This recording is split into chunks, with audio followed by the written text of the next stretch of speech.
This is the Dan Batard Show with the Stugotz podcast.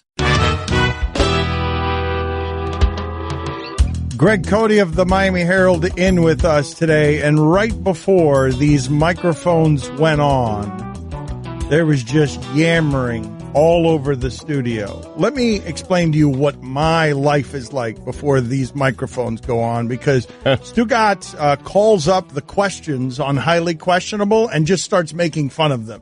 Because Stugotz thinks he can do every job at ESPN better than the people doing the jobs at ESPN.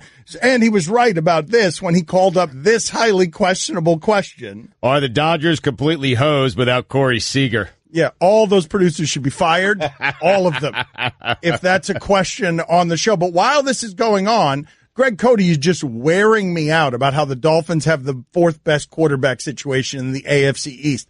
Like, he's just coming back at me again and again. Ryan Tannehill's average. I'd rather have the Jets situation. I'd rather have the Bills situation. And then, apropos of nothing that I can tell, Billy, who isn't involved in either of these conversations, just shouts the phrase, he's a compiler.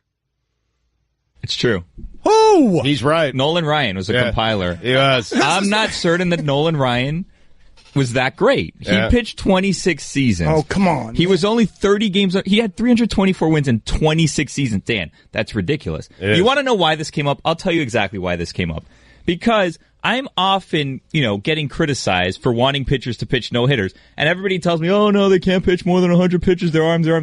Nolan Ryan had a game in 1974 against Louis Tiant where he pitched 13 innings, 235 pitches. Wow. You know what happened to his arm after that? He pitched for 19 more seasons and had 5 no-hitters after that. All right? So spare me. Nolan Ryan definitely did not deserve to get in with 98% of the vote. The compiler. He was a compiler. Look at his numbers, Dan. Look at his numbers. It's totally fair. 324, 292, not a ton of postseason starts. Pitched on some very bad teams, but you can make the argument, man, that he's not a Hall of Famer.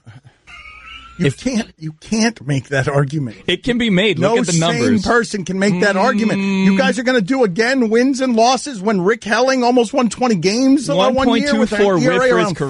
1.24 whip is not great for a career. If we're talking compiling, Derek Jeter was a compiler. Oh, I mean, yeah. That guy was he was never the best shortstop in the game. For the Pirates, he played like 58 seasons. That's why he has 3,000 hits. Who is the greatest of the compilers? You guys are just you guys are all gibberish and nonsense, but who can you accuse of legitimate compiling and have it be a smear? I should go back into that studio. Can you guys get me a fencing glove so I could slap Chris and Billy across the face? Look, man, you can have all the problems you want with Derek Jeter in his career, and I thought he was overrated as well, and he wouldn't have gotten all that attention if he'd been doing all the same things with the Pirates.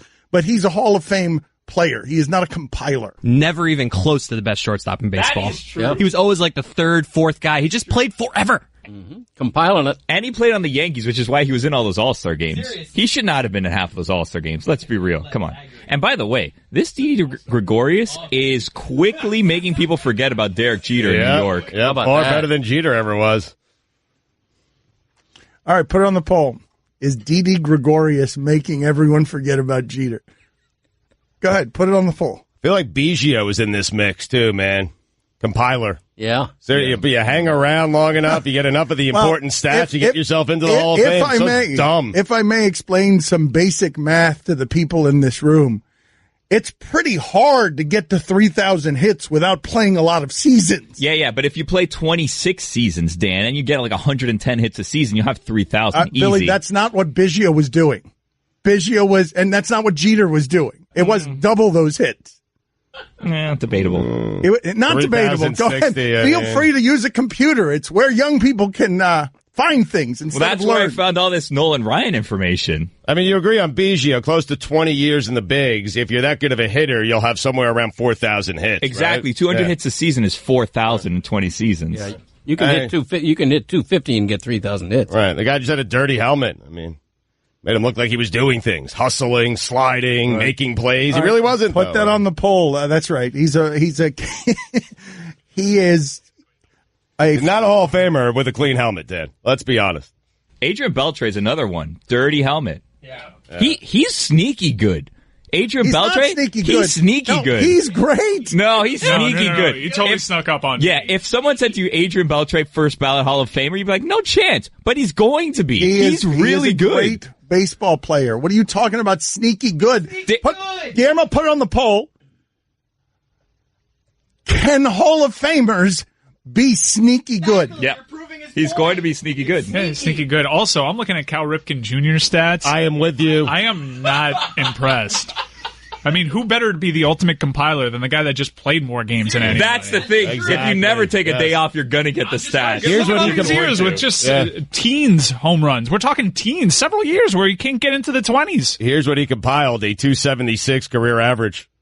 That's average. By the way, the only Hall of Fame voter in the room just looked at Adrian Beltre's career stats, is not sold on him as a first ballot guy. Wow. Attaboy. Not sold. Attaboy. 3,000 hits, though, Greg. But 287, 4 All-Star appearances, that's a little light. That kind of thing. Nolan Ryan only had like 7 All-Star appearances in 26 years. Dan. Well, Dan, that's come on. 58% more than 4 by my math. I don't know why people 8.3 like to be Cal exact. Ripken. I don't know why people like Cal Ripken so much because all he did was compile all-star appearances. I guess he had a tremendous smile and those smoky eyes. You know what? I look past that because I went to see Cal Ripken his final season at Joe Robbie Stadium, and you know what he did? He was not signing autographs for people the game that I was there. He was hanging out in the outfield on the rubber warning track by the giant wall where no one could talk to him. I don't think he was that nice of a guy. $2. Put on the poll, please. At Batard Show, all of you. What? Phil Necro, another compiler. Oh, that's a great one. I feel like Gaylord Perry's also in that conversation. Mm-hmm. Yeah. Put it on the poll, Guillermo, at Batard Show. I'm trying to keep up.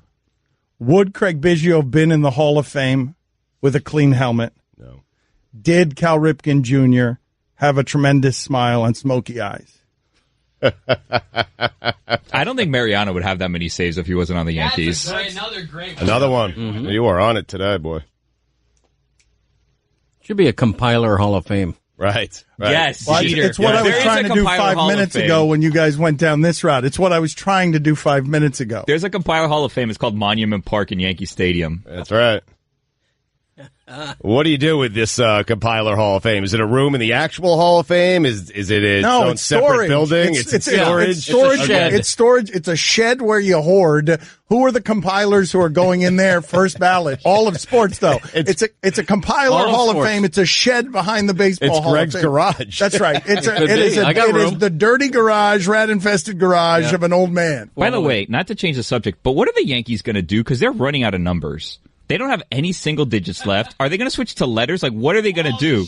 Because they're running out of numbers at an alarming rate. They are. They're going to go to triple digits. Pretty soon players are going to start wearing like 194. His Roger Maris was terrible. Oh, yeah. His career batting average, just 260. Yeah. This guy was terrible. That's right. But he had the one thing. He hit 61 home runs. Roger Maris is analogous to One-trick Joe Namath. pony. To Joe Namath. He had the one thing that he's famous for. That's the one thing that Hank Aaron never did, which makes Hank Aaron a compiler. Well, did Hank ever hit 50 in a season? No, he was just like, he had a couple seasons where he was just 40s.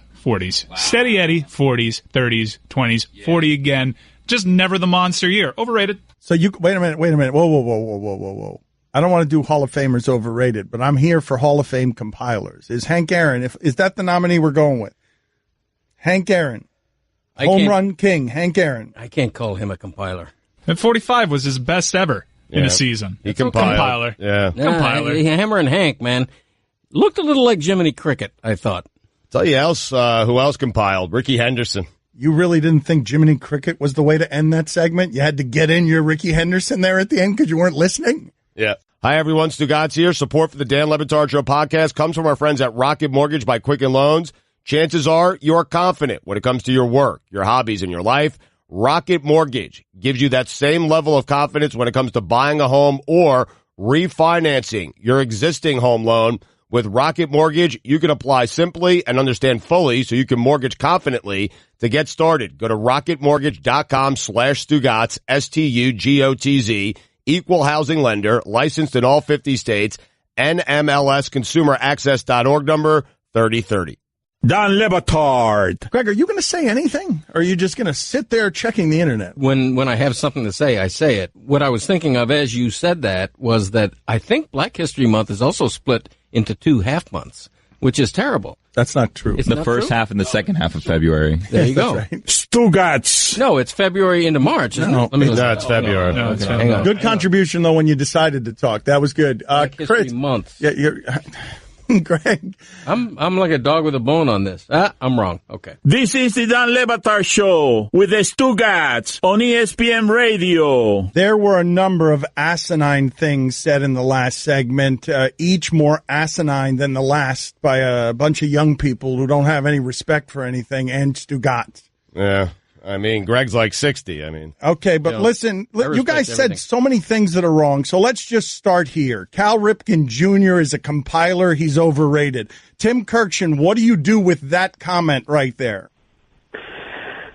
That's ridiculous, Dan. He won 2 MVPs. He won fielding records. He changed the position of shortstop. He turned it, with some help, into an offensive position. Forget the playing streak. Look at the body of work for a shortstop during his time. That's ridiculous. not a Hall of Famer. I mean, you guys. I mean, All some right. people could say that the playing streak was selfish. I mean, All right. Thank you. Thank you, Tim. We appreciate your knowledge at every turn here. Boog Shambi, voice of Sunday Night Baseball. He sounds like baseball. Greg Cote says Adrian Beltre's not a Hall of Famer. He's got a Hall of Fame vote. He's not sure about Adrian Beltre. I said I didn't think he was a first Oh, ballot. that's Hall going to of make Famer. it even worse with Boog. All right, tell him what an idiot he is, Boog. You're a moron. You are if Asinine had a picture, it'd be you. That's right. All I right. just said that. Well, but can you He explain? does sound like Look, baseball. What first ballot? So like what? So you won't vote for him once, but then a year later you're like, okay, now it feels better. You Now never I'll know. vote for him. Boog, he made Either 4 in or All-Star not. teams. That's a pretty light number for a Hall of Famer. Well, Am I Greg, wrong? Does that ever does it get influenced by the amount of good third basemen that were playing during his era, which has nothing to do with him? Like, how good was he? He's elite. He's a first ballot Hall of Famer. He's in the conversation as one of the most brilliant defensive third basemen of all time. He's a first ballot Hall of Famer. Boog, thank you I for mean, your contributions and your credibility. I love you. I'm sorry that he's so disappointing to you. I appreciate your credibility being added to this issue. Ricky Henderson is overrated. That's do I have your take on this correct, Stugotz? compiler, yeah. An overrated compiler. Bomani Jones, your thoughts on Stugotz's blasphemy? Spoken like a Mets fan. Yep. That's all that is. Because you didn't That's like a Mets fan. Because you didn't like him I with the know- Mets? Well, also, I mean, like, look, he was playing cards in the clubhouse. Remember that? Like, that's only Mets fans gibberish says that about Ricky Henderson, one of the 3 best left fielders of all time. Like, we're talking about Barry Bonds, Ted Williams, and Ricky Henderson. Those are the 3 best left fielders of all time. I wish y'all had called me about Cal Ripken, because the game played streak was selfish. Thank you. It's a bit over. Oh, no, Thank wait you, a Bob. minute. Thank Now, you. Thank hold you. on. Thank you. Hold on. Thank Hold you. on a second. I got to sort this out because now we've got chaos breaking out. Tim Kirkshin, Bomani Jones just said that the Cal Ripken streak was selfish. What do you think? What do you say to that? Well, he's in the majority opinion on that, but I covered the team. Bomani didn't cover the team. You didn't cover the team. What are you going to play? Shots You're going to play Jackie Gutierrez at shortstop over Cal Ripken. You really think he went into the season saying, I'm going to hurt my team by playing every single day? I think, hey, man, every now and then you need a break. And before that 1991 MVP season that should have gone to Cecil Fielder, let us not pretend we didn't have 3 or 4 down Cal Ripken years, probably because he was tired. Attaboy, Bo. Let him have it, man. Tim, You I were can't dead believe on what's here. happened here. I thought it was going to be Stugotz against Tim Kirkshin, and now the whole thing has gone off the rails. Tim, what do you Stugotz was the one who said that Cal Ripken was being selfish? Yep. I disagree. Okay, now you Now you disagree. disagree. Okay. All right. Tim, but the other room wants to argue with you about this stuff. The shipping container wants to argue about what? What are you guys saying? Well, first off, all Kyle Ripken was a great smile and smoky eyes. Totally overrated. Also, Derek Jeter doesn't make the Hall of Fame as if he's a Pittsburgh Pirate. We all know this. That's not true. It's absolutely true. Never the best. Also, Hank Aaron never really erupted one season. Just your classic sort of compiler. Oh, man. That's right. Tim, you played 25 seasons. I mean, you're going to put up those kind of numbers. Tim laughed in your face. All right, attack each of those one after another, Tim. Okay. Look, sorry to Bomani. I was just trying to make a point that I covered the guy, and I thought it's important that you go out there and play every day if you can, and he could because I watched him because I was there. Hank Aaron is a compiler. Oh, my God. That's the dumbest thing that's ever been said on the dumbest show. 22 years. 22 years. 22. You should have 1,000 homers in 22 years. You can be nicer about it. You don't have to raise your voice. By the way, Chan Hopart grooved that pitch to Kyle Ripken Jr. Oh, great point. Great point. I got hypnotized by those smoky eyes. Yeah. Tim, you agree on Jeter, though? Derek Jeter would not be in the Hall of Fame if he did all of those things for the Pirates. He wouldn't do all those things for the Pirates. Lifetime 300 hitter, more hits than Willie Mays, 3,000 hits, all of those all-star teams, just a compiler. Never the best at shortstop. That position. Mm-hmm. Yep. Just to bury the Hall of Fame voter, Adrian Beltre, Tim Kirchin, what do you say there in terms of Hall of Fame? He's a first ballot Hall of Famer. That's obvious. Look at the numbers. Look at the power. Look at the defensive excellence. Look at the longevity. Look at how many games he played at third base. He's a first ballot Hall of Famer. 4 All-Star appearances. That's a little light for Stay strong, Cooperstown. Greg. Yep. What's the argument, Bill, you're making against Nolan Ryan? What is the argument? Not instead of just shouting overrated, make the argument against Tim Kirchin. Well, he pitched for 26 years. He only had 324 wins. He shouldn't have gotten in with 99% of the vote. He's a compiler. Yep. Okay, he had Randy Johnson, who's second all-time on the list, would need 3 more 300 strikeout seasons to pass Nolan Ryan on the all-time strikeout list. Look, I'll give you that he was a bit overrated. To not acknowledge that he's a first ballot Hall of Famer is equally preposterous as everything else said on this show. He is the greatest power pitcher of all time, and he is the hardest pitcher to hit in Major League history. That's who he is. And since when is longevity such a bad thing? He was good enough to be in a rotation from basically almost age 19 to 45. Since when is that a bad thing? If he was overrated and wasn't any good, he wouldn't have made the rotation, made the club. Guys, he had lots of 5s and 9s and 5s and 5s at the end of his career, Tim. All right, but wins and losses are no longer important. At least that's what we're told. Go look at the other numbers. Look, he gave up 12 Grand Slams. He walked way too many guys in his career. He lost way too many games. He's not one of the 10 best pitchers of all time. He's not one of the 20 best pitchers of all time. But to not acknowledge that he's a first ballot Hall of Famer is stupid.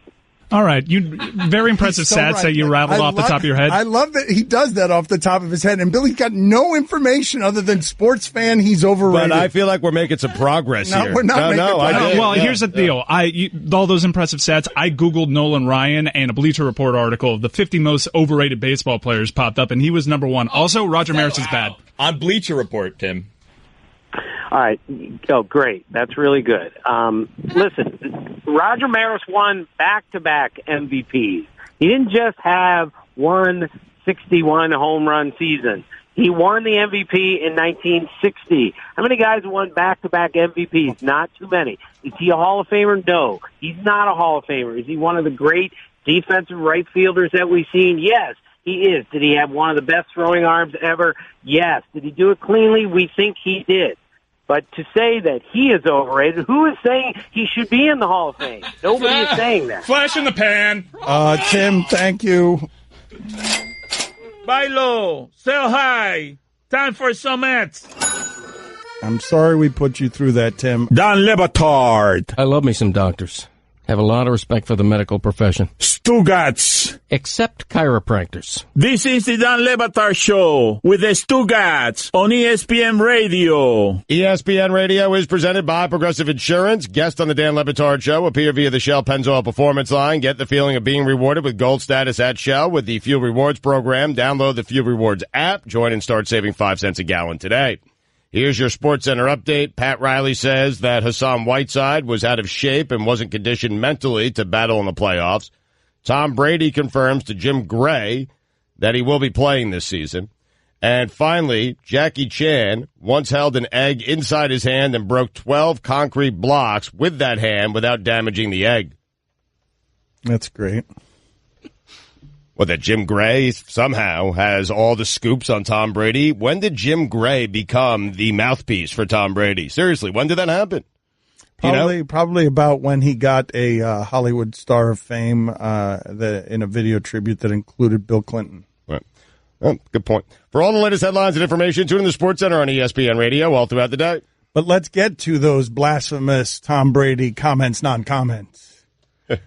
So Tom Brady is asked, well, let's just get to Jim Gray. We haven't seen him in a while. He just pops up to, create a crack across the American fault line when LeBron is changing teams. Jim Gray just shows up to stir the pot. That's right. Yep. He goes away for only the big stuff, and then baby. the biggest scoops. That's right. Yeah. He shows up for only the big stuff. It was weird seeing the interview because it seemed like it was in an auditorium or something. Because Jim Gray will not do an interview just sitting around with you. There has to be an auditorium full of people. Guillermo, put it on the poll.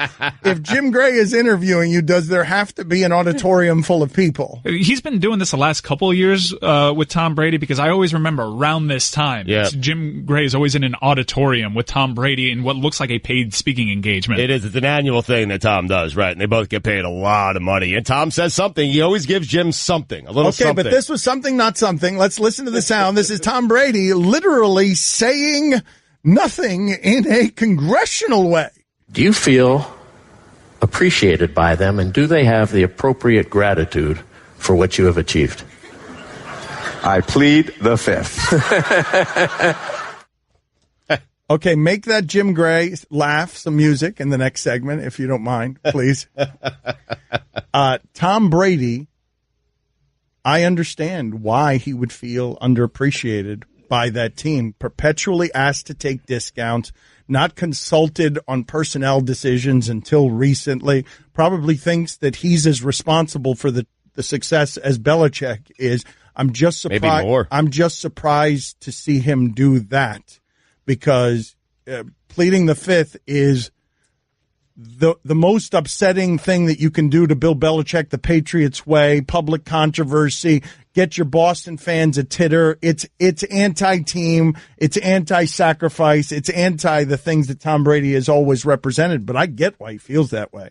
I don't, because his wife makes more money than he does, and I don't think he in particular should be complaining about taking discounts when the other side of that discount is championship rings. The other side of that discount is the ability for Belichick to go out and get players he needs to augment Brady and make his waning career easier. It's also a thing he's been celebrated for.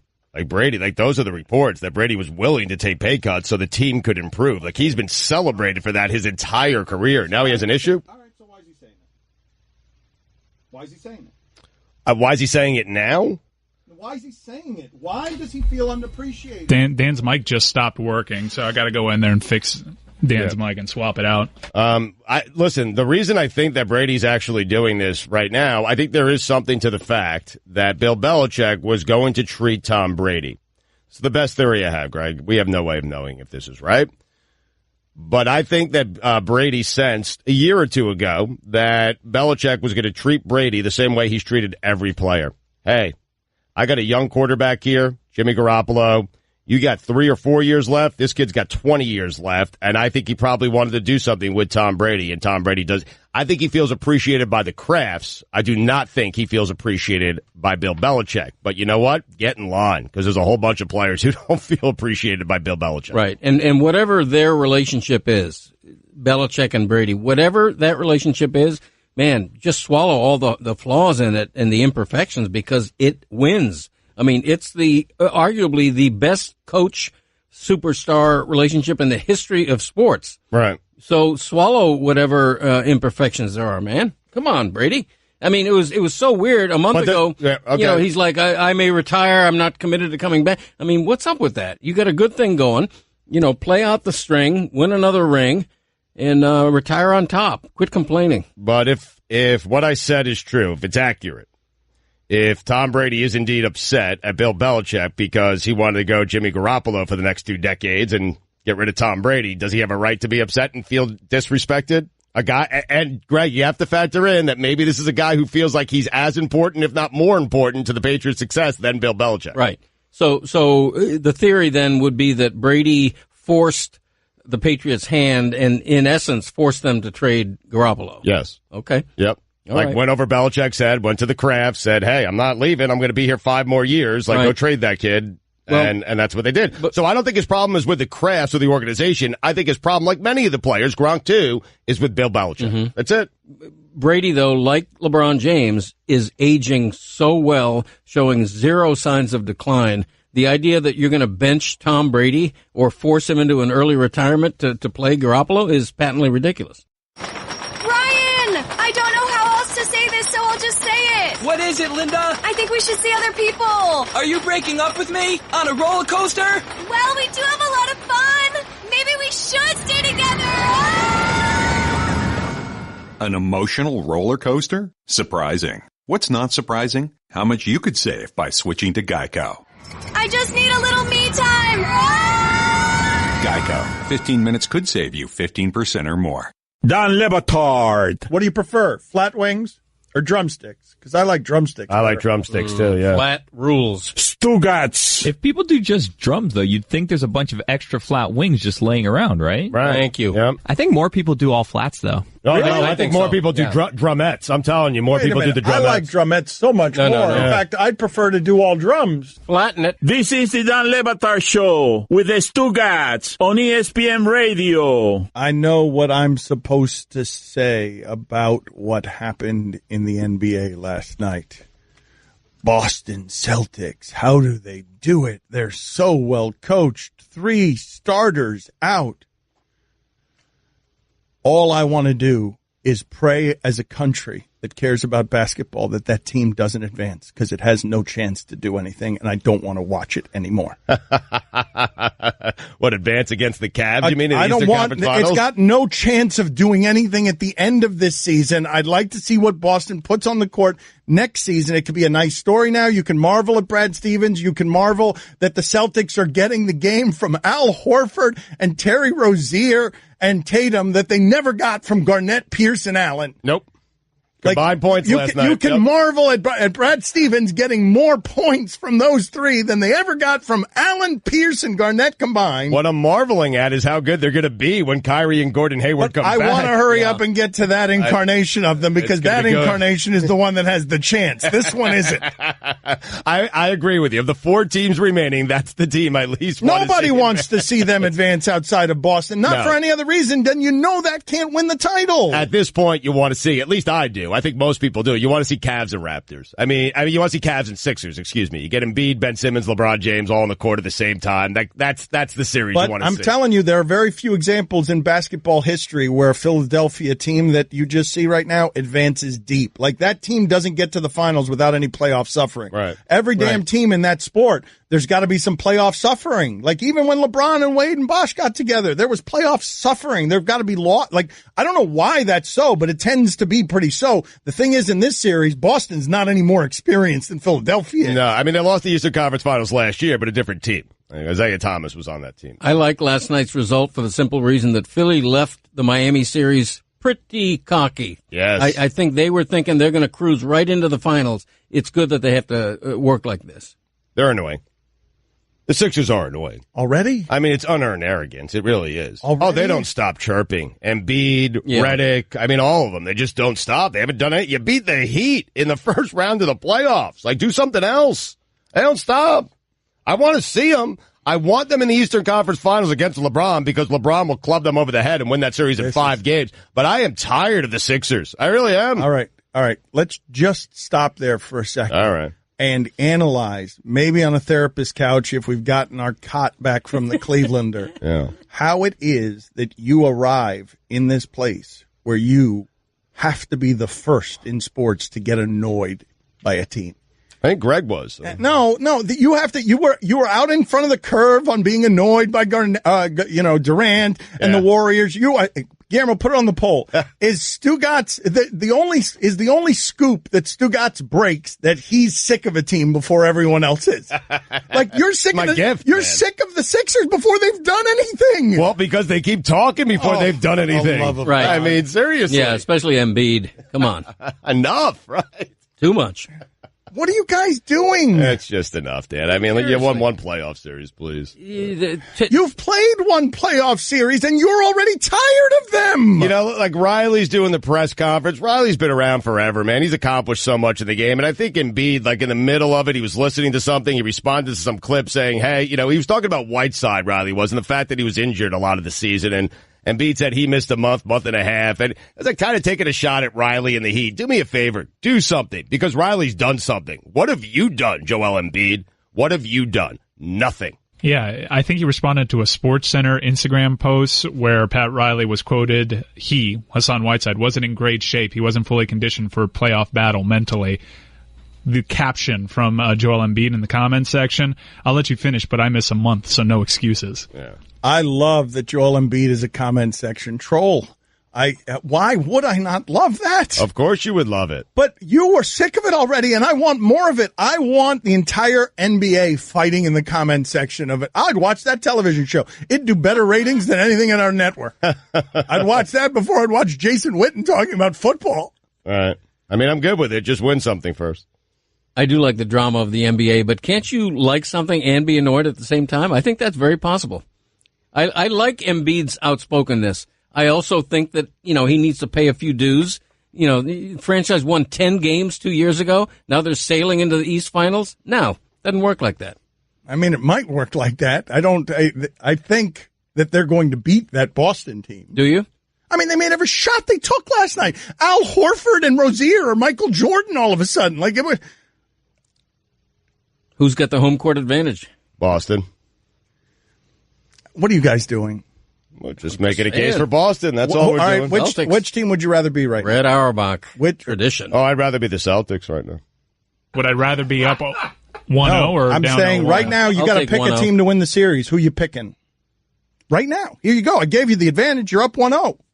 You got to pick a team to win the series. Who do you think is winning? Man, I wasn't really prepared for follow-up there. I just thought I could make my cocky cocky joke, undercut me, make me look like would I rather be up 1-0 It's or worked down for 0-1? years. You just cut me with your cruel knife, and then you go back into the shadows and laugh at me. Made a career out of it. I'll take Game 7 on the parquet floor. Careers, buddy. Careers. Yes. It's all of you.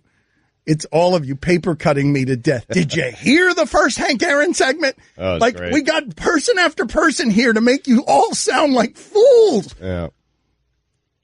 I think we won that segment. I don't know. I mean, fools. I mean, the only person who sounded like a fool there was Boog Shambi, maybe Bomani Jones, and definitely Tim Kurchin. I mean, especially Shambi. Roger Maris was basically Brady Anderson before Brady Anderson. Whoa! 2 years does not make a Hall of Famer. I'm sorry. Neither does 4 All-Star appearances, Beltray. Cody's still trying to argue with me during the break as like Boog and Tim Kurchin eviscerate him.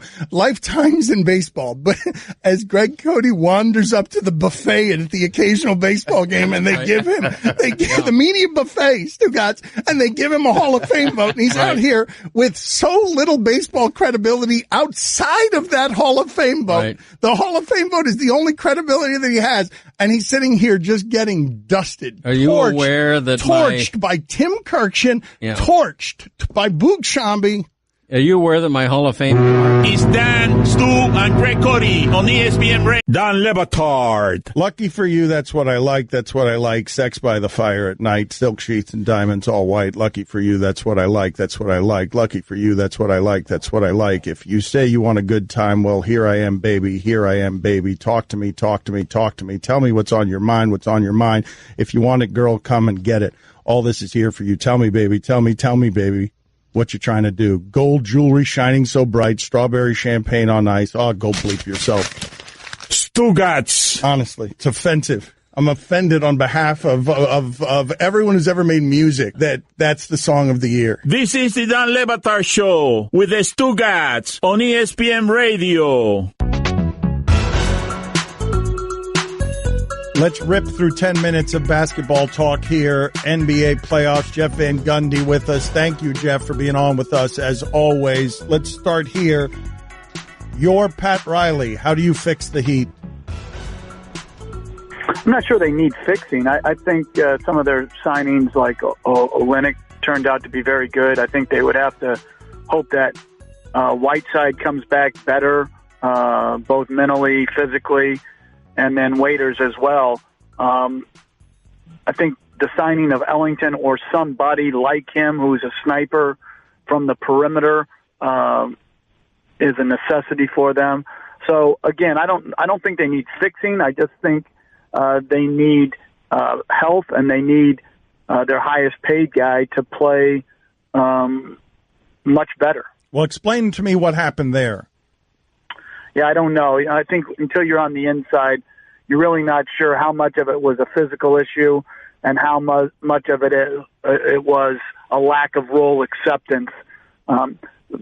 Big centers like Whiteside, who are not, who struggle when they have to go out onto the perimeter, can be minimized a little bit because you can always put a shooting big out there to stretch them out of their comfort level and take away from their greatest strength, which is protecting the basket. So as a center, it's easier to cover up that guy's strengths and also to take him out of the paint and eliminate their shot blocking ability. So I'm not sure how much is physical, how much is mental, but they need him to play better because he is a very good player when he's right. All right, well, hold on a second. When you say lack of role acceptance, give me the time in Jeff Van Gundy's career where he had the most problems with a player and a lack of role acceptance. I would say when I first had Marcus Camby, who was a number 2 pick in the draft, we had him in a trade for Charles Oakley, and I was bringing him off the bench. I thought that was a challenge because he was a very good player. Unfortunately, we had very good players as well at that position, so we had a little bit of a glut there. But he was so smart and so versatile that even though he didn't like coming off the bench, ultimately he was a team guy, and so he did what was best for the group, and he played very well. Jeff, how do you see the Spurs situation unfolding with Kawhi Leonard? Well, the whole situation just surprises me because you just don't see it in San Antonio. You rarely see it with as big a star as Leonard, who's unhappy. There's something going on. I shouldn't say he's unhappy because I don't know that, but there's something going wrong there. And the Spurs are such an outstanding organization. It's really perplexing to me that they don't seem to can agree on number one, what the problem is, number two, who should be trying to help him medically, and three, how they're going to proceed going forward. So when a guy misses a whole year, basically, and he's up for a super max contract, I think it makes everyone stop and think, how should we proceed with this relationship? And it's going to be fascinating to see how it plays out. I suspect it will turn out well for both Leonard and the Spurs, though. Did you read this story by Ramona Shelburne and Michael C. Wright? Did you read this? Yes. And what did you make of it? Because this is a long, thorough report on Kawhi Leonard, San Antonio. You're reading all of this, and you're still coming on the air here, being super careful with your words and saying I'm perplexed by it. This story is pages and pages long. How are you still perplexed by it? You know what I mean? Like I haven't read it yet, but what is happening here that Jeff Van Gundy, who knows basketball, knows these personalities, can't figure out what's happening here? Well, I'm always hesitant because when stories aren't sourced and you don't know who's saying who, and maybe why they're saying what they're saying, it's very hard for me to come to a conclusion. And I know this is how sports reporting has gone, or maybe all reporting has gone, but it always gives me hesitation to fully accept non-sourced quotes because I don't know, again, purpose of those quotes or, who those people are and how reputable or how unreputable they may be. Well, let me ask you this, Jeff. When you read this journalism, because you've been at this for a long time and you know these are good journalists writing this story, like who is somebody who's writing a story and Jeff Van Gundy's reading and saying it, I know that's so. I trust that this person is well-sourced enough and has the perspective to be able to be discerning about how they're writing this. You're talking about which sources? And no, I'm talking about what can you read? What can Jeff Van Gundy read that he's going to believe? Direct quotes from people. Like if Kawhi Leonard is quoted, if Kawhi Leonard's uncle is quoted, if Greg Popovich is quoted, if R.C. Buford is quoted. I give credence to direct quotes. I don't like when people, because I don't just fully believe, not the journalists, but the quotes, because I know everybody has an agenda and an objective. And if you're not willing to put your name on it, I just don't take it as truth. Some people do. That's fine. That's their choice. I choose to be reticent when I read unsourced quotes.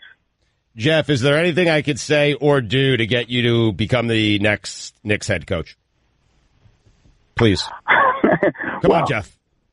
Listen, the Knicks have they're in an interesting time, again, of change. Certainly, they have a number of people that they've interviewed that are highly, highly qualified. I think the biggest thing that any team who's struggled like the Knicks have for the last few years, they have to ask themselves, how much change does just changing a coach by itself do? And how much else must change for us to achieve real change? And wow, that was some fortune cookie bleep you just put together right there. Also didn't answer my question. That was good. Well, here's the other thing about Jeff Van Gundy that's becoming increasingly frustrating. Yeah. He just described the Knicks job as an interesting time of change. Jeff Van Gundy is very opinionated. I've heard these opinions, not about the Knicks, but Jeff Van Gundy's very opinionated. The idea that you would publicly only give the Knicks interesting time of change when they've been a dumpster fire for a decade, Jeff? Come on now. They haven't, though. Okay. That's not true. When Carmelo Anthony was there and Mike Woodson, they won a division championship, if I'm not mistaken, and they won 50-plus games. They deserve stronger words than interesting time of change. Well, those were my words, so you can word it any way you want. But, Jeff, I want you to coach the team. That's what I asked you. Is there anything I could do or say to get you to coach the team? You said you didn't want the job, but you're still out there coach politicking by not saying anything bad about the obviously bad. Well, I'm going to say, I am biased when it comes to the Knicks. So them and the Rockets, particularly with the Knicks, when they give you an opportunity that no one else gave you way back when you were in your 30s, which has sort of set you up for the rest of every good thing that's happened basketball-wise. Fair enough. I'm not taking shots at them. Okay, fair enough. Well, Jeff, I want to follow up on Stugotz's question. We just saw John Gruden come back into coaching after being out of it about the same time you've been out of it. Does Jeff Van Gundy coach again in the NBA? Well, listen, I don't know if I ever coach again, but I can guarantee you this one thing. If someone's willing to give me $10 million like they gave Gruden, I'm back. I don't care what city. It could be a G League city. Well, that's it. So that was the answer. $10 million. Okay. Yeah. Okay. So, if they want to come with the Gruden contract, count me in. Jeff, though, Stan got a good contract. He didn't get that one, and I wouldn't want the misery he's experiencing right now over the job you got. Well, I think you're right. At some point, the hardest place to be in sports is when you're in the mix, they're ninth right now in the East, or were this year, and they're hovering around. They need one good thing to go right, and whether it's a draft choice, a trade, something. And listen, it's hard. It's hard to go from really bad, which is what he took over in Detroit, to get good. And I think rebuilding seems fun until you actually have to go through rebuilding.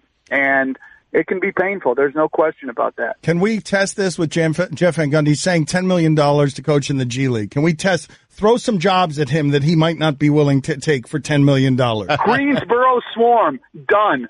Erie Bayhawks, finished. Westchester County, is it the Westchester Knicks, I think? Absolutely. All right. So $10 million, I think that is in the G League, that probably kills your budget by, I'd say $9 million, you know? So, yeah. All right, Jeff, thank you for the insight, sir. We appreciate it. You got it. Take care. Sad.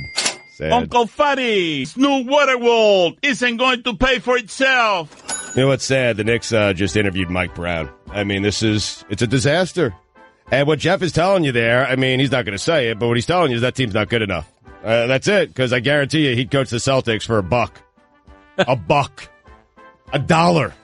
Why is it that you want Jeff Van Gundy to coach the Knicks so bad? Is it because he's a good coach or because you want access? I want access. And Mike, this is something we're going to argue about in the next segment. Access. But because Boston has won one series in 7 games, and because Boston has won game 1 of the second series, Stugotz wants to talk about whether the Celtics are better than the Warriors if the Celtics are healthy. And he does this just because names are returning. Injured names are returning, and he thinks the Celtics are now better than the Warriors. I mean, it's not ridiculous, not out of the question. Kyrie, Gordon Hayward, Jaylen Brown might be a team that could beat the Warriors in the NBA Finals. I mean, and Scary Terry. Next, you're holding up the line, ma'am. What did you say? You're next in line for the water slide, ma'am. Feet forward and enjoy the ride. Okay, dearie, this does look fun. You melted me. I've melted. The Wicked Witch of the West on a water slide? Surprising. What's not surprising? How much you could save by switching to Geico. See what you've done. Oh! Geico. 15 minutes could save you 15% or more. Don Batard. Do you mind cleaning that up and tearing up papers and stuff when we're not on the air? Stugotz. I did it without really thinking. It was far from the mic. Didn't think it'd pick it up. As a kid, I used to make the sound of ripping paper. I used to delight my friends with that. Mm-hmm. No, so you can go like that. This is the Don Batard Show with the Stugotz on ESPN Radio. We've got some stories to tell you about Alonzo Highsmith in a second. Many of you probably don't know that name. We'll get to it in a second. Greg Cote of the Miami Herald has covered Alonzo Highsmith since he was the best athlete in the history of University of Miami football. But before we get to that, a tweeter writes in, why rail on the NFL for being dangerous when oil rig workers and countless others make far less money and work in more dangerous conditions? It's not just that NFL players make millions. It's that tougher people make less for more risk. Hashtag it's getting old. He's that guy. Let me tell you what this is in response to. Okay. This is in response to Ryan Shazier dragging his legs across a stage because of what football did to him in the draft, because of the risk of football. And someone pointed this out. Mike, can this be true? This cannot be true, right? Someone pointed out something that I didn't even realize. And if it's true, made the symbolism of this all the sadder as everybody was applauding Ryan Shazier for being an athlete who's courageous and tough, who could barely walk across a stage in front of people because of what football did to him. Did he actually get up there and the pick that was announced, was it his replacement? Was the pick that was chosen, second year, his body destroyed? That's a player, right? Second year, Shazier? His body destroyed in a way that he might not be able to play football again, even as he says he wants to play football again, hopes to, aspires to. But what was the Steelers' pick? Because someone said that to me and it didn't sound right. No, he was a safety from Virginia Tech, so not the same position. Right. And Shazier, it looks like he's played 4 seasons here. So to have a body like that, that's what they're responding to. Mm-hmm. The idea that Shazier would come and walk across the stage with some difficulty. And we're talking about whether oil rig workers have dangerous jobs. And of course they have dangerous jobs. And of course they have jobs that make less money. They're also less valuable to a business. Right. And you know, and more disposable somehow, even though the NFL is plenty disposable. Well, people aren't coming out and paying money to see them do their job, to do their craft. I mean, it's that simple. But what is it about that argument? It's as old as sports radio. Well, I think one of the things he's trying to say, or she is trying to say, the texter, is you go into these professions knowing there's an inherent risk. That you go into these professions knowing that they are dangerous jobs. But when the risks become so, we tend to mourn for the coal miners who die under that risk. Ryan Shazier walks across the stage. I talk about it in a way that's less than inspiring. You get mad at me and tell me how little money oil rig workers make. What I find interesting about the Shazier thing is he wouldn't be up there on that stage if he were saying football's too dangerous. My son's never going to play football. He's up there on that stage because Goodell loves the fact that he's suffered this debilitating injury but still hopes to play again. That becomes a positive for the NFL instead of a negative. I mean, man, when you say... You got to be careful saying Goodell loves right. A debilitating injury. No, I didn't say that. I did say that. Well, I think what you're trying to say is he loves the fact that this is a guy who's not slamming football. He's saying, exactly I'm going to get up again. Yes. I'm going to try this thing again because I love this thing so much. I felt pretty alone not being inspired by that and just being sort of haunted by it. I didn't feel like I had a whole lot of support on that one. Oil rig workers make nearly $100,000 a year. Too much, right? Not bad. I don't know. It's a very difficult life. You're away from your family. You're not really around anything. You make $100,000 a year, though. You should endure any suffering. I mean, you should eat feces. It's $100,000 a year. You should eat feces for $100,000. That was in 2012 too, so the number may be higher now. Big pay increase. Yeah. I think we should go after oil rig workers now. Let's do that. Let's go after them as being paid too much for their risks. Yeah. There are plenty of other people taking risks. That's right. Teachers deserve more than oil rig workers. That's right. I wish I was an oil rig worker. Don Batard. Cody's unruly. He hasn't talked into a microphone in a while, and he's like, his energy level is too high. It really is. Yeah. I have a microphone set up, like a dead microphone set up in my house, and anytime I'm having a conversation with my wife, I now talk into a dead microphone. I feel like you're peaking early, though. Like, you're going to be exhausted by 10:30. I'm tired already. Yeah. Stugotz. You're usually exceptional at staying in your lane. Yeah, I got to torque it back. I'm sorry. You're weaving all over the highway.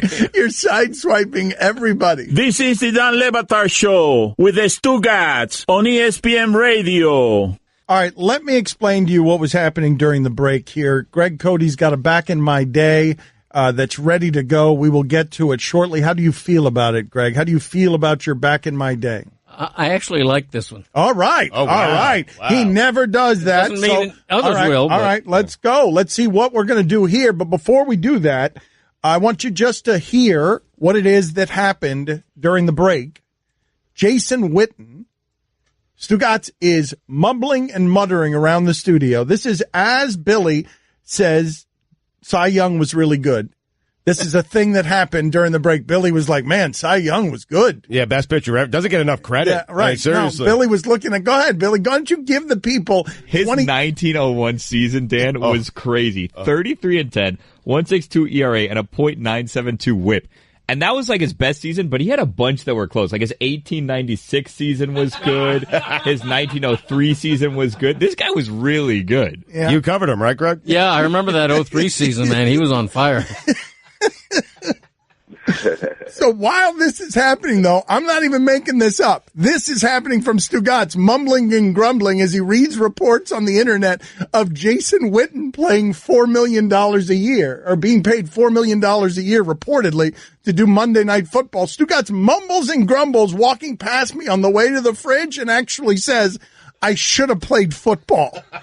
To which I say to Stugotz, that wouldn't have gone well for you. Probably not. Be out of the league by now, probably. Probably.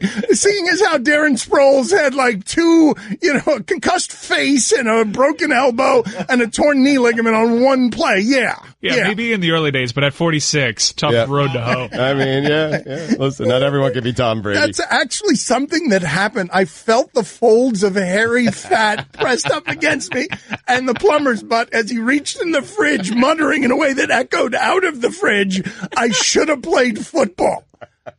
I mean, $4 million a year. Jealous of Jason Witten's money. If that report is accurate, that's more than the Cowboys are offering. I love so much the idea that Jason Witten would be paid more to talk about football than injure himself playing it. I think I could have done it, really. Like maybe 6-7 years as a kick returner, punt returner. I'm the same size as Devin Hester. He's going to the Hall of Fame. I got to be honest with you. I would put aside all my moral conundrums to see you return kicks for a season. I would fair catch every one of them. I would pay. No. The promise has to be that you return kicks. I would pay a year's salary to watch that. I think I can pull it off, man. I thought back in the day I would love quick, man. to see you try. I cannot explain to you how much I would love to see you try right up until, I felt the remorse and the liability and you die. Like you think I would die? I'd feel bad then. I mean, maybe not on the first one, but on the second one. If I played an entire season as a kick returner, yes. You think that I would die? I wouldn't make the season? This is what I'm saying to you. If you played an entire season as a kick returner, I would enjoy watching you die from game to game over half a season. I mean, because you'd get weaker as you went. And you can't hit what you can't catch, Dan. That's all I'm telling you. Look at Ted Ginn. I mean, he runs out of bounds. That's true, actually. Stugotz would win that scam as well, because Stugotz would run out of bounds at the 3-yard line on every return kick. He would average 1.5 yards per kickoff. There'd be so many safeties. He'd run backwards. If I did that for 9 years, 10 years, let's say, 1.5 yards per kickoff return, do you think it would land me the Monday Night Football game? Absolutely. Yes, I do. Because Jason Witten hasn't said a damn interesting thing in his entire career as an NFL player, but he was a tight end for the Cowboys, so put him in the booth. And people buy it up because I've told you before, it doesn't matter what they do with that. People are going to watch no matter what. Doesn't matter who's talking about it, a comedian, anybody else. You could pay the color man $4 million a year, or you could not pay anything at all. They're going to be there anyway. And most people would watch anyway. All of them would watch anyway. You wouldn't lose a single viewer, actually. Not one. If you just eliminated the anybody in the booth, if you just took the booth out, you wouldn't lose a viewer. Just put the game on with no sound? That's right. I think you're right. You wouldn't, not a viewer. People would go find their addiction on the radio or the internet. They'd find a radio broadcast somewhere. Time now for Greg Cote's Back in My Day. And now, it is time to take a trip down memory lane. Here's your guy, Greg Cote, with Back in My Day. Mattresses. Once again, another example of how we have perfected the dubious art of turning something simple into something complicated. Why are we making a science out of sleep, anyway? It ain't that complicated, folks. You get tired, you crawl under cool sheets, you lay your skull on a pillow, and 10 minutes later you've dozed deeply into that recurring dream involving Scarlett Johansson and a pack of cigarette-smoking llamas in red velvet jackets. There used to be two kinds of mattresses, soft and firm. Now you walk into any mattress store and it's mind-numbing, brain-beating ordeal of excessive variety. There's special mattresses for lower back pain now. In my mind, that's any mattress plus 3 Advil. They have remote control adjustable mattresses, too. I had one of those once. It accidentally animated during the middle of the night and nearly accordioned me to death. Also had a waterbed once. Ended up spending $600 a year on Dramamine. Gel beds, air beds, pricey feather beds. Hey, how about you just slap a layer of foam over some coils and point me in the right direction? Sleep number mattresses are apparently popular. Why? I'm not a math professor. I don't want a bed that's smarter than me. I just want a big, dumb, soft rectangle that I can collapse onto every night. Memory foam. There's another one. Come on. Like I said, I don't want a bed smarter than me. Anyway, there's something creepy about a bed with a memory. Sounds like a potential extortion situation. I'm in my bedroom, overheard plotting a bank heist on the phone, and the next thing I know, the district attorney is deposing my memory bed. We need a simple bed we can trust, folks. It's just sleep. You shouldn't have to plug in a bed, and it shouldn't move or light up with a number or come with directions. Just make mine soft or firm, and either way, in 5 minutes, I'll be sawing wood like a lumberjack. I'm Greg Cote, and that's how it was back in my day. Excellent work. Excellent work. Except for this note that Stugotz passed me during Greg Cote's back in my day. He knows! And the note is, Greg Cote has been asking me to ask sales for a free mattress for an entire year. Fraud! Chickens, where you at? Where you at, chickens?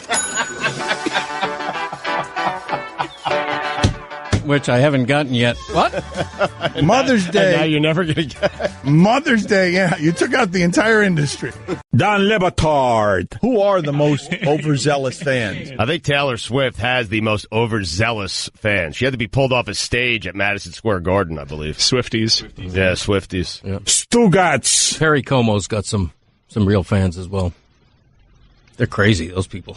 Comoites, I think they call them. This is the Don Batard Show with the Stugotz on ESPN Radio. So, an announcer-less game has been tried, Stugotz. We'll get to that in a second. Okay. Everyone in the shipping container has spent the commercial break calling Jason Witten a compiler. He is. Greg Cote has managed to go to the internet and look up some stats. He, too, thought Jason Witten was a compiler, and then he looked at the numbers, and he bowed. He genuflected. He gave his Hall of Fame righteousness to Jason Witten. Yep. 12 Pro Bowls, more than 1,200 yards receiving, second only at the position behind Tony Gonzalez. I'm telling you, though, if you want a broadcasting job, just play for the Cowboys. That's it. What are we doing in sports, just in general? Like, the Warriors are good, we hire all their coaches. The Patriots are good, we hire all their coaches. Tony Romo was good as a broadcaster, we think every Cowboy is going to be a good broadcaster. What are we doing?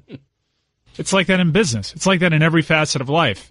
If you're part of something successful, people will try to hire you away because they think that you have the secret to success and you can replicate it elsewhere. Wait, but Tony Romo has been successful at broadcasting. That doesn't mean Jason Witten's going to be successful at broadcasting. Sure, it does. Oh, it does? Yeah, sure it does. Okay, I'm sorry. Sure No, but what do you mean Witten's not going to be successful at broadcasting? Of course he's going to be successful at broadcasting. He's going to get in the booth, and he's going to talk about the games, and he's not going to ruin them, and he'll be fine. Okay, but is he going to be entertaining? Is he going to be good? I don't know. Like the standard now is Tony Romo. I don't know if they need entertaining. Tony Romo is entertaining grading on a curve. He's not a comedian. He's entertaining based on the average color man who isn't. Okay, I don't really notice these things with broadcast. I don't, but I notice Tony Romo. Like, he stands out to me. You notice Tony Romo because Curb Street stands out to me. That's the guy who got the opportunity on television, and he was Tony Romo. It sounds like you're arguing both sides of this. What are we doing? Hiring all the Cowboys. I love the Cowboys that have been hired. Or is it just because Jason Witten's making more money at the company now than you are? You identified it. Okay. I do like where broadcasting is going, though. With it, I know the joke is that they're just hiring Cowboys, but what they're doing more and more often is someone stops playing football and they go right into a broadcasting job. Jay Cutler was going to be this way, too, and he might have that option. He would have been great. He will be great. I like that they're not too far removed from the game. The guys are talking about they were in the huddle with them a season ago. So it's a really good insight that you have into the game that you're not used to getting. But, Mike, this part, like, this doesn't infuriate you? The Knicks, who have been so bad for so long, they interviewed Mike Brown, only because Mike Brown has spent a couple of years here with the Golden State Warriors. That doesn't mean Mike Brown's going to be a good head coach for the New York Knicks. The Mike Brown thing is funny. They've also interviewed 1,500 candidates, including Mike Woodson, who was the last guy that had success there. So might as well try that again. It is. I mean, it is such a dumpster fire in New York. But how about the larger point of Aikman, Romo, and Witten getting all of the broadcasting jobs, Michael Irvin, Deion Sanders, what is it about the Dallas Cowboys that just will put a microphone in front of your face and give you millions of dollars to talk? America's team. Is it still, though? Oh, yeah. Set it on their draft caps. Absolutely. Whatever happened to Emmitt Smith? What about me, says Emmitt Smith. Okay, hold on a second. He had his chance. Did he? Oh, yeah. Is baseball America's game because it says so? Yeah. It's a national pastime. It's on America's game. Yeah. America's game, I think, is football now. Yeah. Yes, it is. And every week they have America has its own game of the week. And it's randomly sometimes Cardinals, Niners, and I would have never picked it, but they tell us it's America's game of the week, so I have to believe them.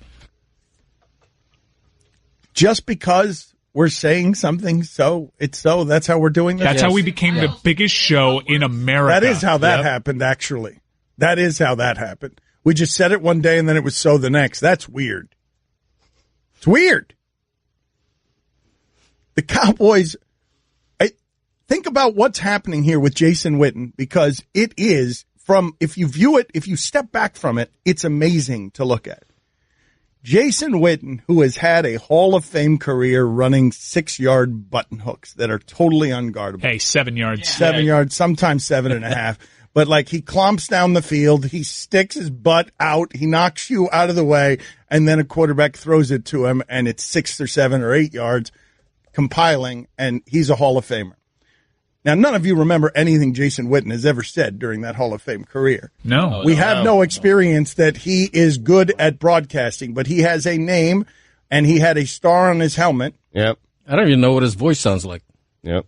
Didn't say anything, and got to be honest, I don't remember a single play Jason Witten made. Oh, come on now. You do? No. Okay. So, he gets hired by the company to announce football games. Reportedly, maybe he's got the option. Reportedly, maybe he's got the option of choosing to either suffer great pain playing for the Dallas Cowboys, who are not likely to win the Super Bowl this year, given that in their division there is a better, younger team with more means. How can you not remember when he was almost tackled and he ran like 50 yards without a helmet? Oh, that's right. Okay, Wait a minute. They had to there change it the is. rule after that. That job got him. That got him hired. Yeah. You're absolutely right. You're absolutely right. The button hook after 7 yards, somebody got like run over or something, and next thing you know, there's a helmetless Jason Witten running down the field heroically. With blood. Yeah. It was amazing. Hall of Famer. We do this with Jason Witten, where we're tricked into thinking that he doesn't say anything because in his press availability he doesn't. And then when we get him in an interview setting, he actually blows us away with his charm. This guy's going to be an amazing hire. I agree with you. I think he's going to be good at it. I just don't think it matters whether he is or he isn't. That's true. That's the part I'm saying. No pushback from me. It's crazy. None of this matters. But it's good to have someone in there I like. It worked with Romo. Hey, man, whoa, I actually like this guy because he's like me. It seems weird talking into an ESPN mic saying this, but I can honestly say I have never watched or not watched any athletic event based on who was announcing it. Is that... Do most people feel like the whole that? thing is No, weird. I think you're right. The whole thing is weird because some of the most reviled people in sports end up being the broadcasters. People say they hate the broadcasters so much, but ratings across sports are up, and who cares what Steve Tasker has to say about anything? Now, I used to love listening to Howard Cosell on Monday night. It's Dan, Stu, and Greg Cote on ESPN Radio. Dan Le Batard. I don't like when, like, big-time celebrities, they get so big and then they're going to write a children's book. It's an easy cash grab. And quite frankly, I don't need Jack White's advice on how to raise my children. It's annoying. Sorry. Hey, Jack White, please. Let me tell you, the last place I'm going for children advice, for child advice, for parenting advice is to Jack White and his stupid book. Jack White. Stugotz. And honestly, who is Jack White? Pretentious Jack White. Hey, I'm going to fire up a children's book. Tell you how to parent your kids. Leave me alone. Just write new songs. Stop writing books. Write new songs. This is the Dan Le Batard Show with the Stugotz on ESPN Radio. Mark, you're on with Ron Magill of Zoo Miami. Go ahead. Hey, Ron. We pulled a live baby possum out of our pool this morning. What are some animals that can survive really harsh conditions? Thanks. Oh, there's tons of animals. You know, anything that lives in the desert, anything that lives in the Arctic. I mean, these are all animals that survive extremely harsh conditions. You talk about an emperor penguin that will incubate an egg for weeks without eating a single thing. It keeps the egg on its feet so it doesn't get frozen in the snow and incubates it, while the male does that while the female goes out and gets food for weeks. And he waits there for weeks for her to come back in these extreme harsh conditions. Or you look like something like some of these lizards that live in the desert. You'll see them when they walk. They actually will lift 2 feet, put 2 feet down. Lift 2 feet, put 2 feet down. Little side so they don't burn their feet. I mean, these animals have all adapted to these extreme conditions. Taylor, you're on with Ron McGill of Zoo Miami. Go ahead, Taylor. Hey, Ron, there was a man in Spain who claims he was raised by wolves for the age of 10. I want to know if this is actually possible, and also, why are my dog's teeth wider than mine? Thank you. Well, being raised by wolves since the age of 10, I don't really. I mean, not since the age of 10, till the age of 10. But I don't know that changes. I'm sorry. Sorry. In other words, since he was an infant baby, that these wolves raised him, brought food to him, and raised him. I don't think so. I mean, these are people just looking for some, social media hits. It's not going to happen. As far as what was the other question? Oh, his teeth. Yeah, his dog's teeth are probably wider because he probably, drinks too much coffee, chews tobacco, and doesn't brush them enough. Ron, TripAdvisor has stopped selling tickets to experiences that force animals to perform for entertainment. What do you think of that? Kudos. Absolutely kudos. This is things that the thing is you don't want to throw out the baby with the bathwater. I mean, there are some experiences with animals do not force animals to do things. Like, for instance, swimming with the dolphins. Swimming with the dolphins, if you do it in some places like Mexico and some of these resort islands, those are cool situations. These people are pulling these dolphins in and making them do things out of the wild that are horrific. Then you have other great experiences like a SeaWorld where these animals were born under human care. They've been cared for well. They're not forced to do anything. It's a black and white situation. So people shouldn't paint with a broad brush that way and think all of those things are bad. But generally speaking, I think TripAdvisor's goal here is a noble one, and that is to stop exploiting animals just for profit. Why were you on CNN this week? What was the story they were asking you about? Oh, the pelicans. These pelicans that flew into the Pepperdine University graduation. These 2 pelicans kind of flew right into the middle of the graduation, landed on these people, and people like freaking, oh my God, why are these pelicans flying in? And the CNN anchor goes, they're nowhere near the ocean. Well, yes, they are. Pepperdine is right up the street from Malibu, right down the street from the Santa Monica Pier, and anybody who lives here in Florida knows that pelicans are very gregarious. These were young juveniles. They didn't have adult coloration yet, so they've probably been getting used to being fed at the pier, being fed at the beach, and they saw these people down there and said, hey, there's food down there. So they flew down to the people with food, and people had food. They freaked out, and people were thinking, oh my God, it's Hitchcock's The Bird. It's bird. No, they were just looking for some food. And then some guy tries to pick up the pelican, not smart, so the pelican bites him, and all of a sudden it's this attack pelican. Jesus Christmas, you guys in the media are so sensationalistic.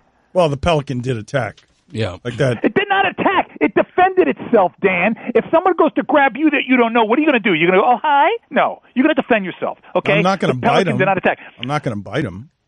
Well, if you thought you were going to die and that was the only option you had, it's not like the pelican has anything else. He's got his beak. What is he going to do, hit him with his wings? He couldn't because the guy was grabbing him by the wings, okay?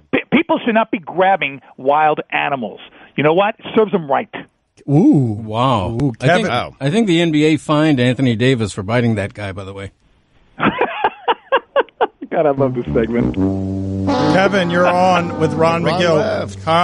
That doesn't mean anything. Kevin, you're on with Ron McGill. Go ahead. Hey, Ron, long time, third time. I was wondering, could a gorilla be trained to run a 7-yard button hook and become a Hall of Fame tight end? Wait a minute, seriously. Could we train a gorilla on other than Gronk? Could we train a gorilla hut, and then he runs a 7-yard button hook? I'm pretty sure you could, yes. I'm pretty sure you could. It would take some time. You'd have to create a lot of bridges within the training, but gorillas are incredibly intelligent animals, and I'm sure with the right amount of time you could do it. What animal, Ron, would be the best kick returner?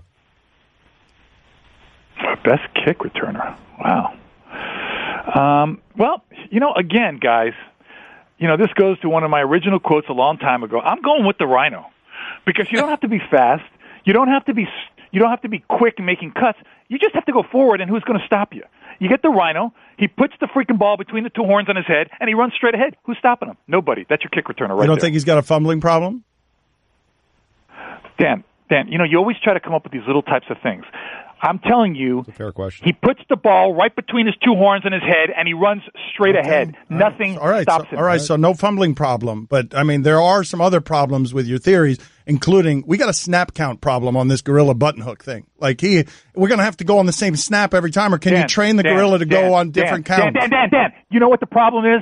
Let me tell you what the problem is. We're talking about gorillas doing button hooks and rhinos making kick returns. That's what the problem is. Well, how does a rhino call for a fair catch? How would that work? Oh, my God. That's right. Jeez. That's true. Yeah, they don't need to call for a fair catch, Stugotz, because once they got the ball, they just run. They don't have to catch for it. Nobody's going to tackle the rhino. Okay? Nobody's tackling the rhino.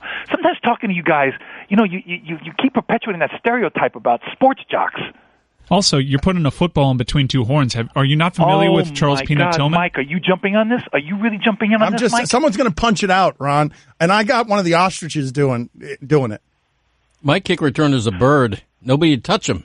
Nick, you're on with Ron Magill, Zoo Miami. Go ahead, Nick. Flies right over. Yeah, I was told. Well, what about if other birds are coming, Greg? Yeah, there's no birds in football. I'm putting just nothing but nothing but birds. You didn't make that statement, Greg. You didn't make that statement. Right. You didn't say there's no birds on the kicking team. If a falcon held a football in his talons, would it puncture the football, or is the height of the football? Hold on a second. Let's do this correctly. If Greg Cote's bird is kick returning, what is the fleet of birds I have to put on the opposite side so that bird can't succeed? Peregrine falcons. Well, my returner's a falcon. I got the peregrine falcon. So now what are you going to do? Right. Now what are you going to do? He's got the falcon. And I got a team of peregrine falcons. Okay. Right. But what if he has a team of falcons blocking for his falcon? Right. Yeah, it's all falcons. That's just a bunch of feathers. My team's the falcons. Get to this guy's question because you guys are ridiculous. Get to this guy's question. Brandon, you're on with Ron Magill of Zoo Miami. Go ahead, Brandon. Yeah, I have 2 ducks that hang around my pool, but only the male swims. And the female just sits there and watches them swim for about 20 minutes, and then they fly off. What's going on there? You know what? I really don't know. Maybe he's courting her. Maybe the swim is kind of a dance that he's doing to try to court her, to convince her that he's worthy. I really don't have a really good answer for that. That it's just the male going into the water. That seems strange to me. Well, ducks do the same sort of courting dances that other birds do, like the birds of paradise that do these fancy dances? No, not fancy dances, but they do a type of courtship. Everybody's seen the Muscovies down here. They kind of move their heads back and they waddle back and forth. Every animal has a type of courtship. Some of them are very subtle. Some of them are very obvious. But there is courtship. It's not like they just go up there, hey, I want it now. That doesn't happen that way. Patrick, you're on with Ron Magill of Zoo Miami. Go ahead, Patrick. Yeah, hey, Ron, I just saw a herd of bison near, actually in Yellowstone National Park. Just wondering, what is the difference between a bison and a buffalo? It's a good question. Well, there are no buffalo in the United States. Buffalo are an old world bovine, the Cape buffalo of Africa, the water buffalo of India and Asia. Those are true buffaloes. The bison is what many people call the American buffalo. Are you ready with a video? You got a video to do play-by-play on? I got the video here. Hold on. Let me look at it. Up comes the video. Play again. Here we go. Play. Oh, the vampire squid. Oh, this is taken in Monterey Aquarium. It's beautiful squid. What it does is, I don't know if it's going to do anything, but it's this blood red squid, incredible. Oh, see when it opens up its tentacles underneath, it looks like, you remember that movie Alien? The prey of the alien, the mouth of the alien? That's what it looks like. Oh my God. Right? Look at that. What is that? It's the mouth of the alien. It's like spines coming out. What is that? What it does when it gets scared, it'll shoot out this like blood red kind of ink to kind of disorient the predator, and it goes away. And that's what it does. But it's really cool when it opens those. It looks really smooth on the outside. It opens those tentacles. You see those spines. It's like the mouth of predator. That's where these movie people get ideas for a lot of their monsters. Is from real life animals. Wait a minute, but what the hell was that? It looked like he had just a bunch of fish carcasses in his. No, it's not fish carcasses. Those are just fleshy spines, but they look intimidating. They disorient the potential predator, and then they shoot out this ink that totally clouds the water, and they can get away. Wow. Listen, there's a method. Nature's fantastic. That's why this is such a fun segment, man. This looks like something out of that. What is that movie with the plants that have teeth? Like the Little Shop of Horrors. Little Shop of Horrors is what it looks like. Hydra. Yeah, but if you look at it closely, really look at the movie Alien. When the alien opens its mouth, that's exactly what it looks like inside. It's perfect. All right, Ron. We'll talk to you next week. We'll talk to you next Love week, you guys, buddy. man. All right, see you. Okay, bye-bye. Vampire squid, man. Otherwise known as Rick Pitino. This show ain't free. Time for some ads. What? It's an upset. Everyone in the neighborhood knew about Bobby. Bobby, the basketball boy, they called him. Bobby wanted to go pro someday, so he was always out in the driveway shooting hoops. But one day, his mom came out and told him, "Hey, your wife wants you to take out the trash?" His mom was visiting, and Bobby was a grown man. He had kind of missed his window. Plus, no one had ever seen him actually make a basket. But on the other hand, Bobby had heard how Geico could save him money on car insurance, so he switched and saved. So it was all good. Dan Le Batard. When did we stop, and why did we stop throwing rice at weddings? I think it's been fairly recent, and there's a specific reason for it, but I'm not sure what it is. I think you could put an eye out by throwing rice. That's for starters. I think it has something to do with being bad for birds. I could be wrong. Stugotz. I think that is it. Plus, Uncle Ben objected to it as well. It's a misuse of his product, okay? Uncle Ben's converted rice is high-minded. He wants it used for a pilaf, just for a beautiful side dish, not to be thrown like a rag. This is the Dan Le Batard Show with the Stugotz on ESPN Radio. For many years, we have had many impersonators around here, and we have aired in the past. I have aired in the past saying that the man who's about to join us is the worst of those impersonators. But lately, he has been unveiling encyclopedic knowledge of Howard Cosell that is unusual. And we were talking about Jason Witten. Jason Witten might be in the Monday night booth. Greg Cote, of course, because he covered Cy Young's amazing 1903 season. Greg Cote has said that announcers don't matter, but that there was once upon a time that Howard Cosell mattered and would actually move ratings. So the fake Howard Cosell joins us now. And for the young people who don't understand, back when broadcasting was broadcasting, when Don Ohlmeyer was running the joint, when Howard Cosell was broadcasting, the person who would say that Howard Cosell isn't a ratings mover, how would Howard Cosell respond to that? Well, hello, Daniel and Stugotz. And I understand little Cody is in the room as well today. He is. Speak with you.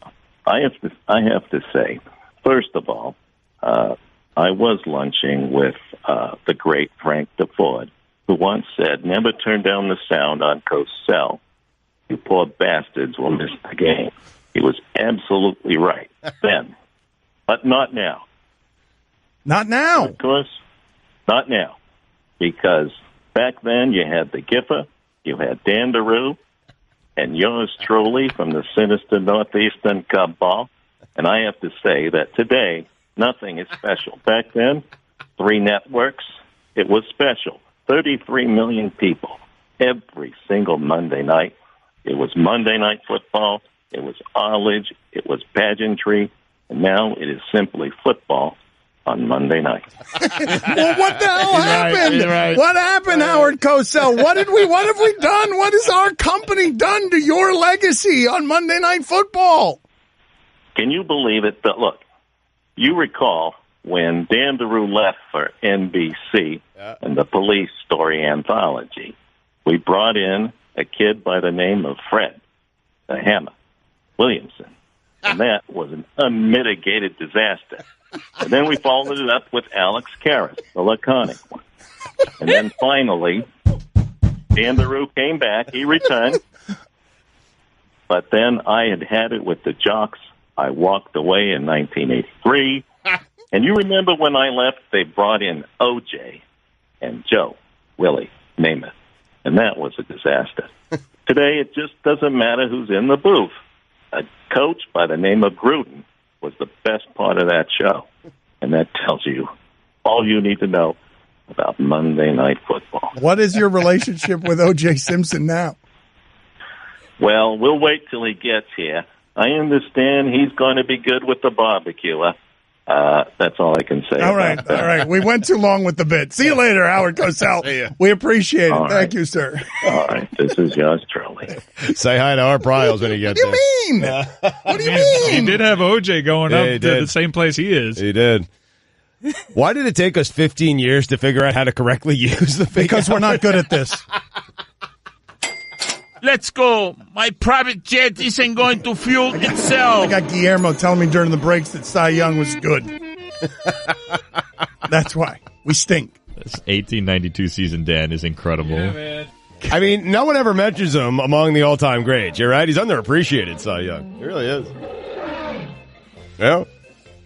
He has the only unbreakable record in sports. I mean, DiMaggio, someone's going to break that at some point. Pete Rose came close, but no one's going to eclipse 511 wins, ever. No one. Nobody. Can you be underappreciated if you have an award named after you, though? It's a good point. But when we talk about all-timers, right, it's Pedro and it's Randy Johnson and it's Koufax and this guy. No one ever says Cy Young. True. Nobody ever says it. Preach. Yep. I'm going to be the guy that starts saying it. I think that's the thing to do in 2018. Hitch your wagon to the sports take. Cy Young was good and underappreciated. Yeah. Well, it's definitely not Nolan Ryan. Red Grange was also underappreciated. Wherever you may roam, having the Capital One Venture Card is advantageous while traveling. Tell him, Stugotz. The Galloping Ghost, huh? Indeed.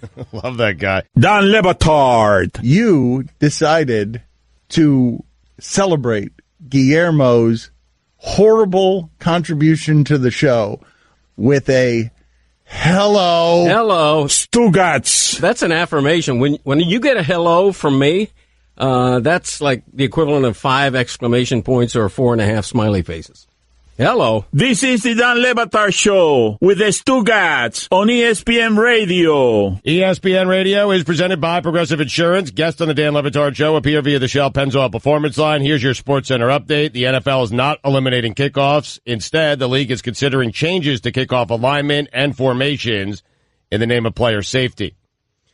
Baker Mayfield's agent said that the Patriots were willing to trade up to number 2 in the draft to draft him.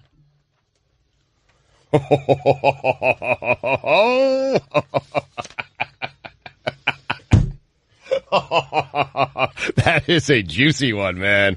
Woo! Wow. Big crap put a stop to that, right? There's no... Well, the Browns put a stop to that. He didn't get to number 2. Yeah, but let's say the Browns say yes. Does Kraft put a stop to that? And then does Belichick do it anyway? Does he order the code red? Okay, what are you talking about? What do you mean? And finally, huge iceberg. That's very interesting. No, Belichick I'm doesn't not want Brady disputing anymore. that it's interesting. I'm disputing what you find interesting about it, which is Bill Belichick ordering a code red to draft someone his owner doesn't want. Like, you just don't pay any attention to the things that move from what's left of your brain to your mouth. You pull a fast one while the owner's not looking. Because, early in the draft, Kraft doesn't think anything's going on. The team makes a Super Bowl every year. Then you just kind of sneak it in, and all of a sudden Bob Kraft shows up to training camp, and Baker Mayfield's on the roster. How about that? And finally, huge icebergs could be towed from Antarctica to Cape Town in a bid to solve South Africa's worst drought in a century. Marine salvage experts are floating the plan to tug the icebergs to the region after it's seen the worst water shortage in decades. Salvage master Nick Sloan told Reuters news agency he was looking for government and private investors for a scheme to guide huge chunks of ice across the ocean, chop them into a slurry, and melt them down into millions of liters of drinking water. How about that? Elon Musk involved in that thing, huh? This Mother's Day, and not going to happen, that's what I mean. This Mother's Day, show your biggest fan just how much she means to you with 30 assorted tulips for only $30 from 1-800-Flowers.com. To order, go to 1-800-Flowers.com, click the radio icon, enter code Dan. Hurry, the offer ends today. For all the latest headlines and information, tune in to the SportsCenter on ESPN Radio all throughout the day. Mike Ryan is a Browns fan. He is very excited about Baker Mayfield as a quarterback. If Baker Mayfield succeeds, he will be doing so largely without precedent, as far as I could tell. That style of play, Doug Flutie had marginal success with it professionally. Right. Doug Flutie, whatever Doug Flutie was during his career, while exciting, if I told you he was your quarterback right now, it would look like Tyrod Taylor. Yeah, I mean, Flutie was 5'9". Yeah. And I know, but Baker Mayfield, 6-foot scrambler guy who in 5/8, 6 and 5/8.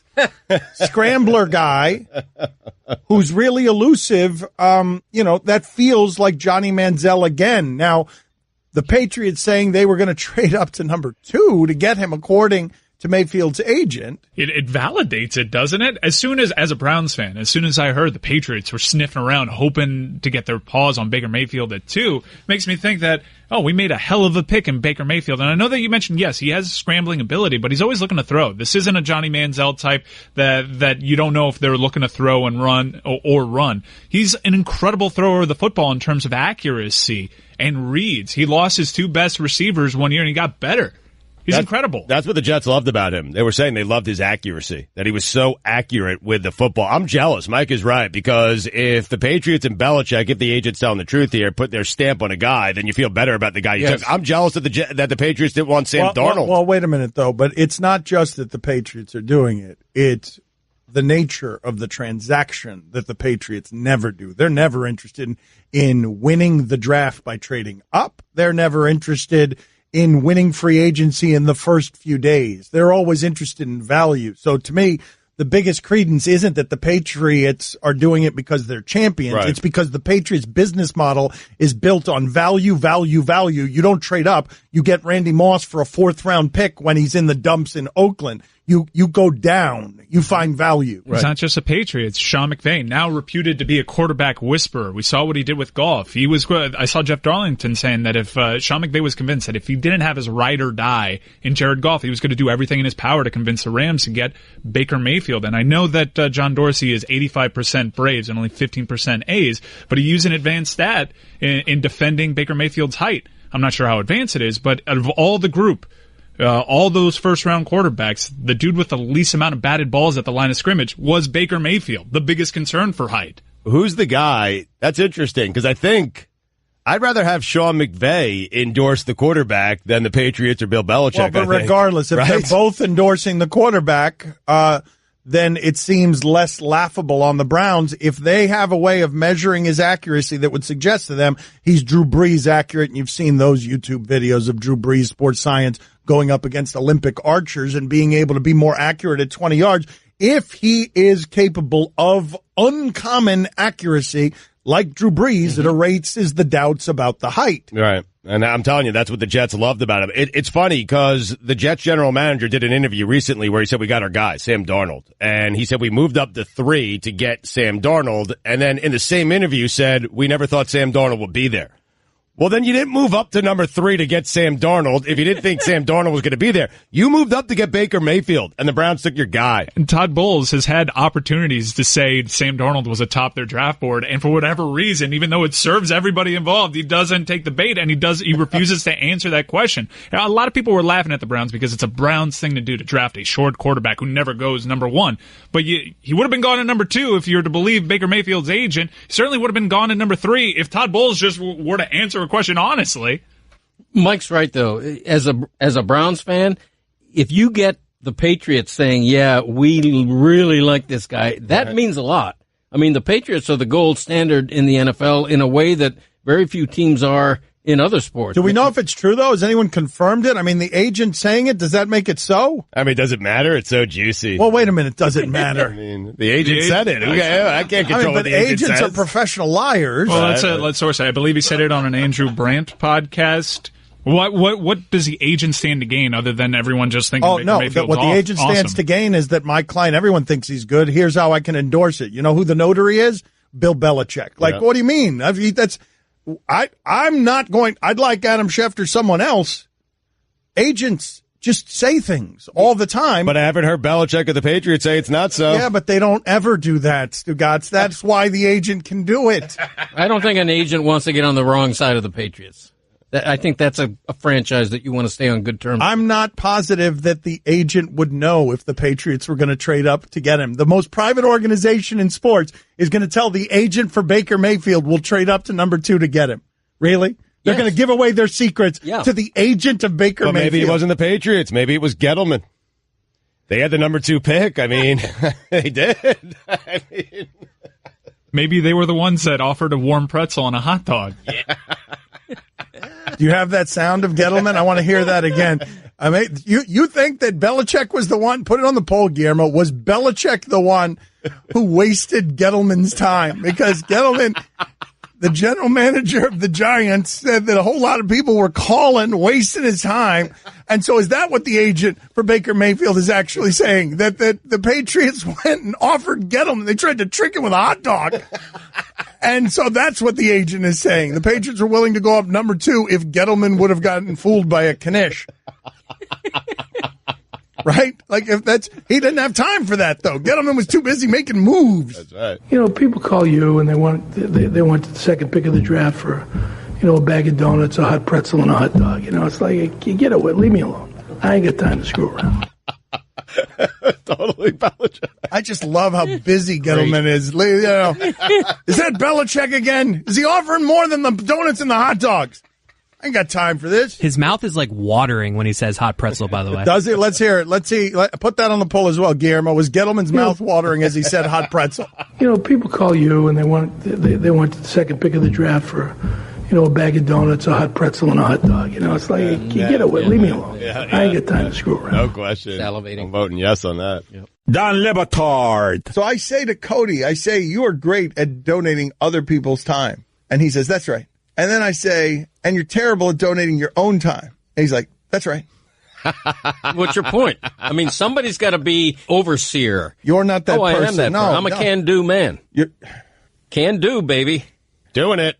Exactly. Well put. Stugotz. Why is he better being at being you than you are at being you on the radio? I will have he knows that the musical nature of this is that required to doing it. You never know. To maximum annoy me. This is the Don Batard Show with the Stugotz on ESPN Radio. Nearly 40 years ago, the late Don Ohlmeyer nationally televised an NFL game without any announcers. He was trying to do it competing against other networks, and the ratings dipped a little, but the ratings were still like 13.5s. It was just crazy. It dipped a little. Wait, but he did it up against other NFL games? Yes. If you isolate Monday Night Football, where it's not going up against any other NFL games and put no one in the booth, the ratings are going to be the same. Right, I think so too. But anyway, we were talking about just Jason Witten and the idea that Monday Night Football, if it's the only football game in town, it almost doesn't matter who you put in the booth. This has been a long-standing theory of mine, that it could be anyone, comedians, entertainers, whatever it is. But after I said this, listen to this avalanche that I got from a guy who's got too much sports in his Twitter avatar. Are you ready? Yeah. Because this right here is the guy that we will never have a chance against. Like, this is a guy who is going to be undefeated, never lost against us. Because he writes to our show, tell Le Batard to apologize to Jason Witten, even if he only said something minor. He needs to show respect. He ain't done. He's just getting started. Oh, really? How much money have your combined charity efforts generated, Le Batard? Surely you have multiple long-running charities you started, like Jason Witten. No, he's not done. I can't find any information on any of your charitable ventures. Interesting. Glad we got that settled, y'all. Take care. He's arguing with himself, and then he's won the argument. You going to apologize? Or? Yeah, I'm so sorry to you and Jason Witten and everybody because of Jason Witten's charitable efforts and how clearly successful they're going to be in the Monday night booth. Let's go ahead and update the polls, Stugotz, at Le Batard Show. What chance do I have against that person? None. Zero. None. You just let it go. You read it, we make fun of it, and then we move on. All right, very good. Like, why are you listening to the show, person? Go find the show that's more your needs. Like, I believe the Dallas Cowboys at one time had a radio show for their special teams coach, if I'm not mistaken. They did. Yes. Yeah, the Dallas Cowboys. Weekly show, Yeah. The radio stations in Dallas were all having weekly shows with the most meaningless cowboy people in the history of cowboy people. We should mention that this show is regularly top 3 when it comes to V Foundation auction experience. Thank you. Yeah. What you got, Texter? Yeah. We are charitable, and as Greg Cote just said in the rejoin, appearing charitable is more important than actually being charitable. It's the best of both worlds. Let's update the polls, Stugotz. And we appear charitable when, on behalf of the Jimmy V Foundation, we go drink at a Heat game for thousands of dollars. That was fun. Boom. At Le Batard Show on Twitter is D.D. Gregorius making everyone forget about Jeter. So many stupid things said in the first hour and 15 minutes of this show. 63% of the audience said yes. Yeah, he's the MVP. How about that? Can Hall of Famers be sneaky good? Guys, this has never happened before. No way. What are you about to tell me? What? Hundreds of polls. Dare I say thousands of polls. Yeah. Never happened before. What? 50-50. No! Wow. Come on! Oh, my God. The same amount? The same amount. The same amount. The same amount. 50-50. You lie. How many people voted? You're a liar. As of now, just under 5,000 votes, 50-50. I refuse to believe this. I swear. You're kidding. It's on Twitter. You have to be kidding me. It's history making. Same amount. Unbelievable. First time for everything. Never again. Ever again. First time for everything. Would Craig Biggio have been in the Hall of Fame with a clean helmet? Question everyone's asking. It really was. It's where we started the show today. 70% of the audience said no. And there we go. We proved it. So great. Take that, Kirk. Great. So great. Did Cal Ripken Jr. have a tremendous smile and smoky eyes? This is a big one for me. 83% of the audience said yes. Indisputable. He did. Those things are so.